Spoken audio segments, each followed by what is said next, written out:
Yes. Yeah, okay. All right. So as is mentioned, my name is Charis Enns, and I'm a Presidential Fellow in Social Environmental Systems in the Global Development Institute. And at the moment, a lot of my research looks at transport infrastructure, trade, and social environmental systems. And I'm relatively new to the university. I started in May, which is a fairly strange time to begin. So I'm happy to be here today and starting to feel a little bit more embedded in the university as time goes on. So the project I'm talking about, as was said, is about COVID-19 and its impacts on legal and sustainable wildlife trade. And I'm working on it with a much larger group of colleagues across the UK, Cameroon, Kenya, and Indonesia.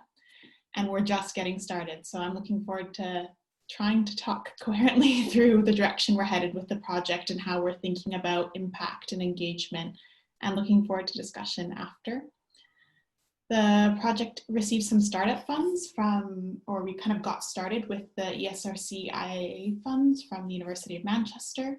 And then since then we've received UKRI GCRF Agile Response funds. So it's now become a much larger project, and we're just thinking through how we get it off the ground over the next 18 months.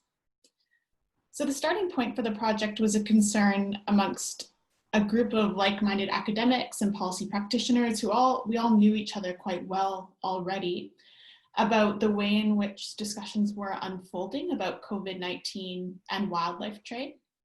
If you've been following the news at all over the past several months, you've likely seen news stories like this, with COVID-19 being linked to a need to clamp down on the wildlife trade or even ban the wildlife trade altogether.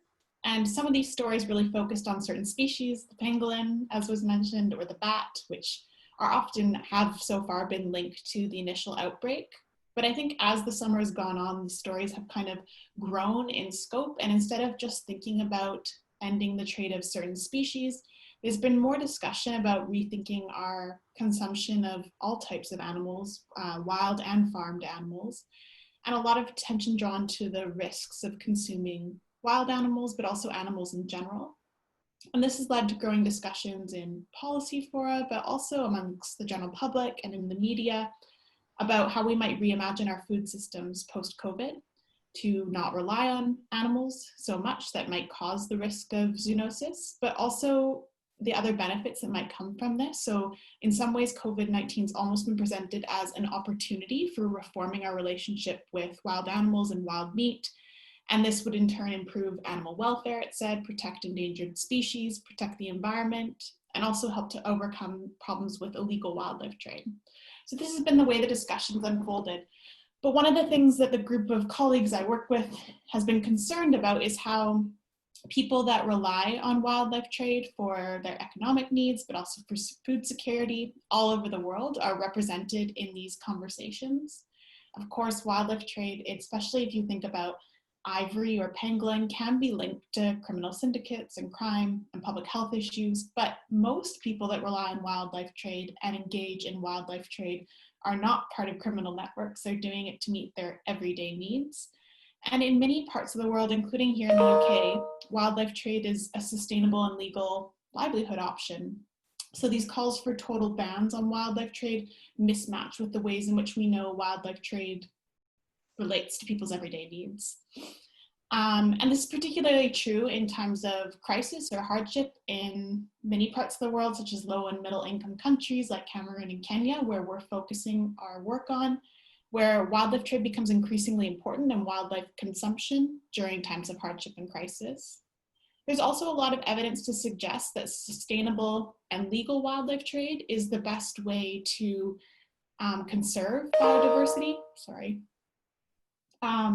and it also is safer. It risks pushing wildlife trade underground in ways that can be bad for public health and crime. So this led us to put together this project, which brings together a wide group of networks from many different parts of the world to think about how we might better regulate wildlife trade to address the risks of COVID-19, but also future virus outbreaks without undermining legal and sustainable wildlife trade economies that serve as an important point of livelihood and food security for many people. So the overarching goal of the project is to bring together this group of people to think about developing guidelines for regulating wildlife trade in the COVID-19 era in ways that reduce health risks but don't impede or hinder sustainable wildlife trade.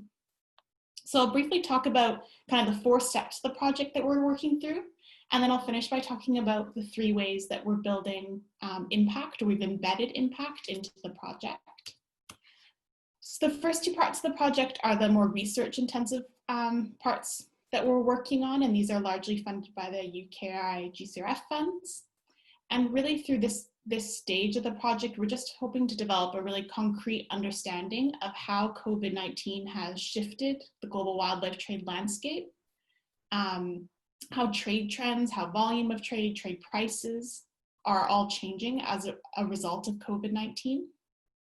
And then also at this stage, we'll be developing 2 comprehensive case studies to look at the national level in Cameroon and Kenya, how wildlife trade is changing in response to COVID. So in response to temporary and permanent restrictions that are being put on trade, but also just restrictions that we all face that have hindered maybe the opening of wildlife markets or people's ability to harvest and hunt.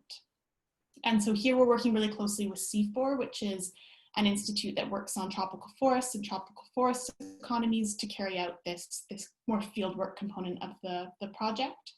And we'll also be assessing the impacts of changing trade trends on people engaged in trade itself. So all across the wildlife supply chain, from harvester and hunter, all the way up to the multinational companies that are involved in this trade, looking at how everyone is being impacted as different restrictions are placed on trade.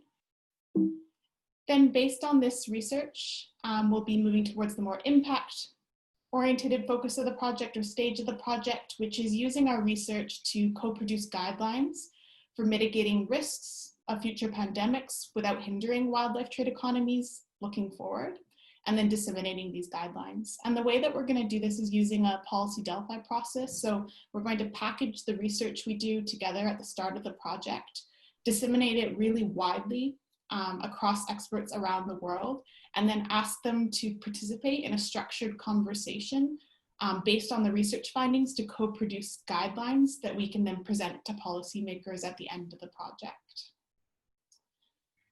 So I'll just finish up by talking a little bit about how we're achieving impact and the specific strategies we've built into our project plan to achieve this impact. So the first thing we've done is involved expert research users in the project from the very start of the project. So many of the COIs involved in the project are already involved in policy discussions around wildlife trade and biodiversity conservation governance.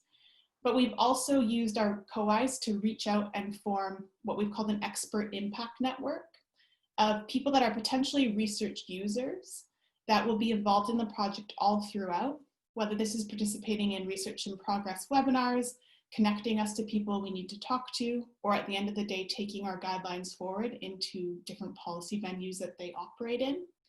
And everyone involved in these networks is actually already engaged and interested in this work. So it didn't take a lot of work to pull them into the network. They saw the value of the research right off the bat and were willing to engage in this role. And I think this is probably one of the main strategies that we're using to ensure we have impact. The second thing we're doing is thinking really carefully about the timing of our project outputs and timing these with when discussions are going to be taking place that will affect future international policies and agreements around wildlife trade. So we're hoping our project outputs, if everything goes as planned, will come out at the end of, what year are we in, 2021. And this will be shortly before some pretty major conferences and congresses on biodiversity conservation governance, where decisions will be made about wildlife trade at the global level. And by timing our outputs in this way, we can make sure that we're getting into rooms where discussions and decisions are happening. And because of our expert impact network, we can also guarantee that that's going to happen. And then the final thing that we're doing in this project is making use of communications experts, recognizing that as academics, we don't necessarily excel on this side of things. We're good at writing our academic outputs and at doing our research, but we can use a lot of help with communicating with our policy audience and the general audience. So in addition to communications people at GDI that will be helping us, we also have a website design company that's going to be doing a lot of graphic design and audiovisual design for us, just to make sure that the outputs we have when they land in policymakers' laps or they land in these global fora we'll be attending, that they're really engaging and compelling and short and snappy as well. So I think I will wrap up there. Thank you again, Carly and Terry, for organizing this. This is really fun. Oh, thank you, Charis. That was really interesting. And again, it sort of makes me think about the breadth of the school that we're in and how we kind of cover so many different areas. And yet there's sort of common threads around sort of thinking about social justice, and the kind of strategies that we employ are very similar. And so sort of, picking up on that sort of a thread again that kind of runs through some of the ref stuff we've been doing recently is the need for people to be engaged in impact right through all stages of research. So I think far too often we see ourselves trying to harvest the impact at the end, when actually I think we can make things much more meaningful if we're engaged with key stakeholders right from the start.